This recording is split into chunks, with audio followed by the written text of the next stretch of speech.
बिहार की राजनीति में अब सनातन की आवाज बुलंद होने जा रही है। ज्योतिष पीठ के शंकराचार्य स्वामी अविमुक्तेश्वरानंद सरस्वती ने घोषणा की है कि आगामी विधानसभा चुनाव में गौ भक्त प्रत्याशी सभी विधानसभा क्षेत्रों से चुनाव लड़ेंगे।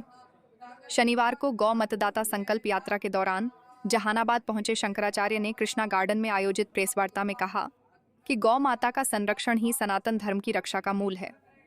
गौ रक्षा हमारी आस्था ही नहीं, संस्कृति की भी आधारशिला है। उन्होंने सनातनी हिंदुओं से अपील की कि वे उन्हीं उम्मीदवारों को वोट दें जो गौ माता को राष्ट्रमाता घोषित करने के पक्ष में हैं। शंकराचार्य ने बताया कि राष्ट्रीय दलों से इस मुद्दे पर जवाब मांगा गया था, पर किसी ने स्पष्ट रुख नहीं अपनाया।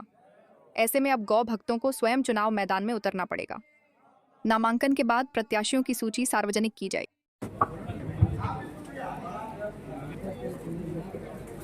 मतदाताओं को मतदान के पीछे का जो धार्मिक दर्शन है उसका निर्देश करने के लिए इस समय हम बिहार की यात्रा पर हैं और इसी क्रम में जहानाबाद आए। हमारा ये कहना है कि हिंदू धर्म में जो कोई भी हम काम करते हैं अगर उसको विचार करके करें तो वही पुण्य हो जाता है और बिना विचारे कर दें तो कभी कभी वही काम हमारा पाप हो जाता है। जैसे मतदान एक चीज़ है जो हम करने जाने वाले हैं। थोड़े दिनों के बाद बिहार में चुनाव होगा, हम मतदान करेंगे। अगर हमने सत्पात्र को वोट दिए तो हमारा वोट देना पुण्य का कार्य हो, और अगर हमने कुपात्र को दे दी तो हमारा वोट देना ही पाप का कारण बन जाएगा। अगर हमारे द्वारा हमारा वोट लेकर के, माने हमारा राजनीतिक बल लेकर के, बलवान होकर के कोई सदन में जाता है और वहाँ जाकर के गौ रक्षा के कानून पारित करता है तब तो हमको पुण्य मिलेगा, और अगर वो गौ हत्या को बढ़ावा देता है तो हमको पाप मिलेगा। पिछले 78 वर्षों से यही हो रहा है। वोट हम देते हैं और जो लोग हमारा वोट प्राप्त करते हैं वो लोग हमारी ही माँ को काट काट करके बेचने का कानून पारित करते हैं, और जो गायें बचाई जाती हैं उनको भी छुड़ाने का, या जो कसाई हैं उनको प्रोत्साहन देने का काम पीछे से करता है। तो ऐसी परिस्थिति में हमारे द्वारा बलवान होकर के अगर ये कार्य किया जाता है तो उसका कहीं ना कहीं अंश पाप का हमको भी आकर के लगता है। तो हम हिंदू जनता को जागृत कर रहे हैं कि इस पाप से बचिए, अन्यथा इसका दोष आपको भोगना पड़ेगा। भाजपा हमेशा संगठन भी चुनाव लड़ेगा क्या? नहीं, हमारा कोई संगठन नहीं है, लेकिन हम ये कहते हैं कि जो लोग गौ रक्षा के लिए तत्पर हों वो लोग राजनीति में सामने आए ताकि मतदाता उनको वोट देकर के गौ रक्षा का पुण्य प्राप्त कर सके, और वो लोग गौ मतदाताओं के वोट प्राप्त करके बलवान होकर के गौ रक्षा का कार्य और भी तत्परता से कर सके। भाजपा हमेशा गौ रक्षा की बात करती है, हिंदुत्व की बात करती है, इसको कैसे करें? भाजपा गौ रक्षा की बात तो करती है लेकिन गौ रक्षा नहीं करती ना। गाय के कसाईयों से चंदा लिया है, ऐसा आपके ही मीडिया वालों ने समाचार बताया है। करोड़ों सैकड़ों करोड़ रुपया कसाईयों से चंदा लेने लग गई है पार्टी, और यही पार्टी नहीं सभी पार्टियां ले रही हैं, इसलिए सब लोग गाय को हत्या होने दे रही हैं। तो आप थोड़े से आर्थिक लाभ के लिए हमारी आस्था का वध कर रहे हो, ये कैसे स्वीकार करें? आखिर हमारी माँ है। योगी आदित्यनाथ को कैसे देखते हैं? कैसे देखना क्या है, योगी तो अलग बात होती है, और जिस मठ के वो महंत हैं वो गौरक्ष पीठ है, गौरक्ष मठ के महंत हैं, तो उनको तो गौरक्षा में सबसे आगे होना चाहिए। लेकिन उन्हीं की पार्टी के विधायक ने, नंद किशोर गुर्जर नाम के विधायक ने, जो भाजपा का ही विधायक है, उसने खड़े होकर के कह दिया कि 50,000 से ज़्यादा गायें हमारे प्रदेश में क्यों रोज काटी जा रही हैं, क्यों आप रोक नहीं लगा रहे हैं? तो इसका जवाब तो आज तक भाजपा ने नहीं दिया। तो ऐसी परिस्थिति उन्हीं के नेतृत्व में उत्तर प्रदेश में बनी हुई। इंटरनेट पे आप अगर खोजेंगे कि 5 निर्यातक भारत के प्रदेशों में से अग्रणी प्रदेश कौन सा है, उत्तर प्रदेश का नाम निकाल सकते हैं। तो एक महंत के राज्य में अगर गौ मांस के निर्यात में अग्रणी प्रदेश बना हुआ है उत्तर प्रदेश, तो इसी से आप अंदाजा लगा लीजिए कि ये क्या कहा जाए।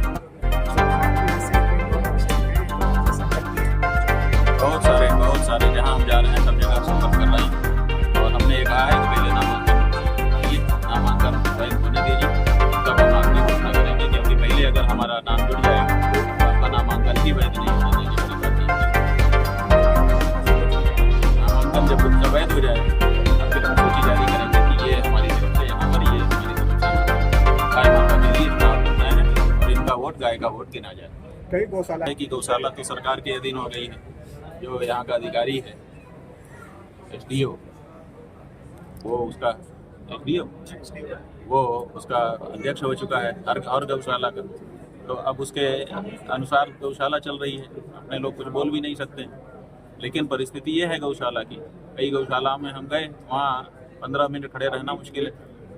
तो जो परिस्थिति है वो तो सामने है सबके, क्या कहा जा सकता है। इसीलिए हमने ये तय किया है कि भारत के सभी प्रदेशों की सभी विधानसभाओं में 4123 विधानसभा पूरे देश में है, हर विधानसभा में एक रामाधाम का संचालन, एक रामाधाम की स्थापना हम लोग करेंगे और वहाँ पर गौ माता को माता के रूप में, पशु के रूप में नहीं रख करके उनकी सेवा की जाएगी और पूरे विधानसभा क्षेत्र को उसका आशीर्वाद प्रदान किया जाएगा। बिहार में भी चुनाव है, ऐसे में राहुल गांधी बिहार से बाहर है, इसको कैसे देखते हैं? राहुल गांधी कहाँ हैं कहाँ नहीं है ये तो हम नहीं जानते हैं।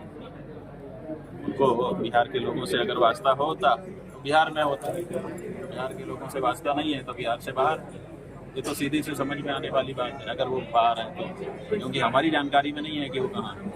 और कभी कभी तो देश के बाहर चले जाते हैं, पता ही नहीं चलता है कि किस देश में गए हैं और क्या करने गए। उनका वो जाने, उनका हम क्या कहेंगे। लेकिन हमारा यही कहना है कि हिंदुओं को जो मतदान का डर्रा अपने देश में चल रहा है उससे गौ हत्या का पाप लग रहा है, क्योंकि उनके द्वारा चुनी गई सरकारें गौ हत्या को बढ़ावा दे रही हैं, जो कि पाप का कारण है। इसलिए हिंदुओं को सजग हो जाने की, सावधान हो जाने की जरूरत है कि कहीं मतदान के माध्यम से गौ हत्या जैसा बड़ा पाप अपने माथे पर तो नहीं ले रहे हैं।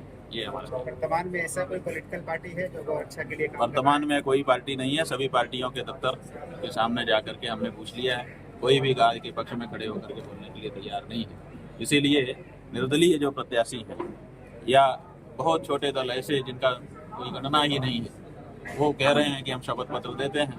तो अब वहाँ से शुरुआत हम लोगों को करनी पड़ रही है। धीरे धीरे उनके अंदर ताकत बढ़ेगी और वो बड़ी पार्टियाँ बनेंगी।